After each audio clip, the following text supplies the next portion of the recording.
तर जयंत पाटलांसंदर्भात अफवा पसरवल्या जात आहेत. ईश्वरपूर नगरसेवकाला नियमबाह्य अपात्र केलेलं होतं. या संदर्भातला मुद्दा घेऊन ते फडणवीसांकडे चर्चेसाठी गेले होते असं संजय राऊतांनी म्हटलेलं आहे. संजय राऊतांनी या संदर्भात प्रतिक्रिया दिली आहे.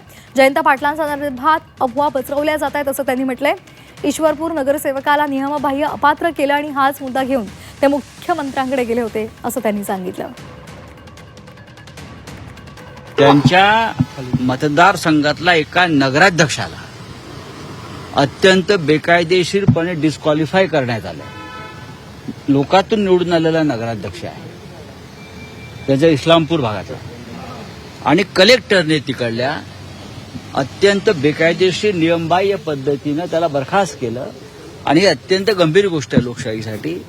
माझ्या माहितीप्रमाणे ते त्या विषयावर मुख्यमंत्र्यांना भेटण्यासाठी गेले आणि त्या विषयावर त्यांनी तक्रार केलेली आहे, चर्चा केलेली आहे. जयंतराव हे शरद पवार पक्षांच्या नेतृत्वाखालील राष्ट्रवादी काँग्रेस पक्षाचे एक महत्वाचे नेते आहेत आणि महाविकास आघाडीतले एक महत्वाचे नेते आहेत.